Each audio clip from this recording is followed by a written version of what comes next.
It's Friday, August 28th. This is the Bay Blend from WUSF. I'm Meghan Bowman.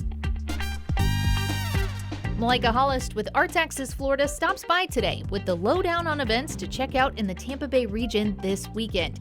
We're talking about a drone show, a cupcake contest, and a fish printing workshop, so you can keep a record of your bass forever. We'll get to it all after the news. So, remember that concert we mentioned yesterday that may or may not be legal? Turns out it would be super illegal. See, what had happened was, the artist Phil Bergson is trying to buy Haslam's bookstore in St. Pete, so he planned a show in the parking lot there to get the owner's attention. And boy, did he.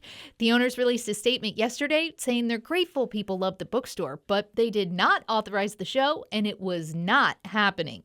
They say people need to stay out of the parking lot tomorrow, and anyone there will be asked to leave. Bergson says the show's moved to September.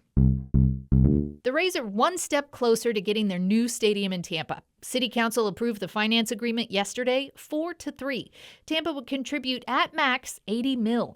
Chair Alan Clendenin says the park and multi-use development would be transformational to the city. This is a vote to move Tampa forward. It's not only about building a stadium, it's about building Tampa. And that's why I will vote yes. Now the vote goes to Hillsborough commissioners today. They'll decide whether the county will contribute $800 million to the stadium cost. Florida Democratic Chair Nikki Fried is seizing an opportunity to promote candidates after a leaked grand jury report found state leaders misused $10 million of a Medicaid settlement for politics. These are powerful positions entrusted to people who are supposed to serve Floridians, not themselves. And they owe all of us an explanation. The report details involvement of now Attorney General James Uthmeier and U.S. Senator Ashley Moody, who are both running for re-election in November. They deny any wrongdoing. Well, it's Friday. There's a little bit of this and a little bit of that, but most importantly, it means Malaika Hollist with Arts Axis Florida is here to give you the weekend events roundup. Malaika, I hope you're feeling better. I had to step into your shoes last week, and I gotta be honest, it was slightly unhinged. So, was it? How you doing? I'm doing okay. As you can hear, I'm still a little raspy. We'll call it a cute rasp, but I'm feeling a lot better. I'm here for it. Thank you. So what's up first? So first off, we have the Harry Potter Drone Art Show. It's going to be at the Tampa Bay Tournament Sportsplex in Brandon. It's going to have over 1,200 drones taking flight in harmony, creating like beautiful scenes to Harry Potter and some of our favorite moments. Do you know what house you're in? This is a little bit of a contentious point. I get Gryffindor sometimes, but I think I'm a Hufflepuff, and it's hard for me to accept because I want to be a Gryffindor. I took the test 3 times to get to Gryffindor. Yeah, like I took it a couple times to get to Gryffindor. I started at Ravenclaw. But have you ever met somebody and immediately you're like, ooh, that's a Slytherin? Yes. Everybody knows a Slytherin. You can see it from the jump. No offense. Don't come for me. The doors open at 6:30 and the show starts at 8:30 p.m. It's going to be set to violins and soundtrack music from the movies. And next we have the St. Pete Saturday morning market. It's the last market of the summer from 9 a.m. to 1 p.m. at Owl Lang Park. As usual, it's all things local. You can get farm fresh produce, artisanal food products, and of course, lots of arts and crafts. And I saw too, there'll be lots of dogs there. Yes. And if you listened last week, of course, then you heard my dog poem. Mm-hmm. A piece of beautiful work, really. That should be in books everywhere. Thank you. You're welcome. And next, also in St. Pete, we have the Great St. Pete Cupcake Contest. It's on Saturday from 12 to 3 p.m. at the Morian Center for Clay. Come and get all your artisan cupcakes. These are artistic cupcakes you can vote on. And there's a 12-count box for $25 and $20 for Morian Center Clay members. It sounds amazing. You know, I don't consider myself a cake eater. And yes, that is a Sandlot reference. Mm-hmm. But with the right frosting, I can get down. Right. You can get into it. Cream cheese frosting all the way. Yep.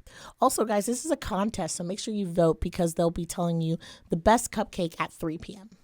And last but not least, we have the Gyotaku Fishing Imprint Workshop this Sunday from 12 to 3 p.m.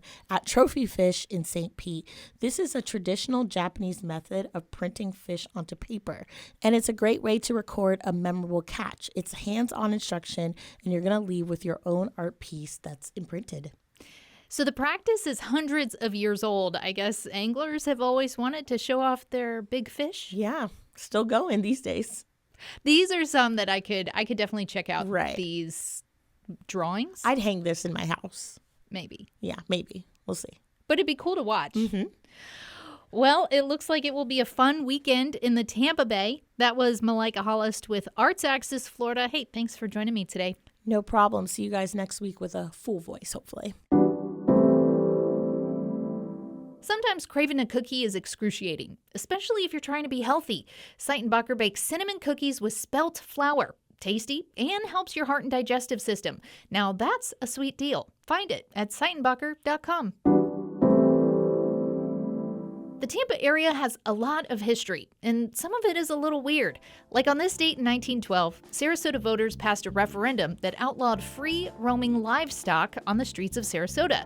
Times were quite different back then. But if you happen to see any cows wandering down Fruitville Road this morning, please notify the authorities. Also, the former USF Sarasota Manatee campus opened on this date in 2006. Of course, the campus no longer belongs to the Bulls. It transferred to New College of Florida last month.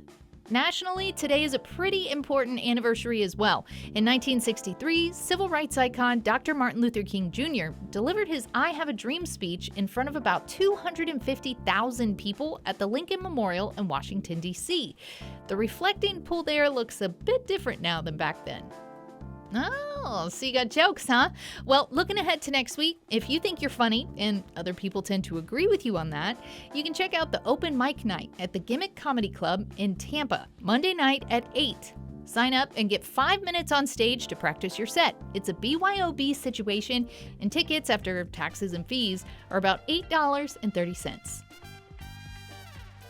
Blenders, I hope your weekend is glorious. You'll hear from Gabriella Paul on Monday. And as for me, it's time to make like a banana and split.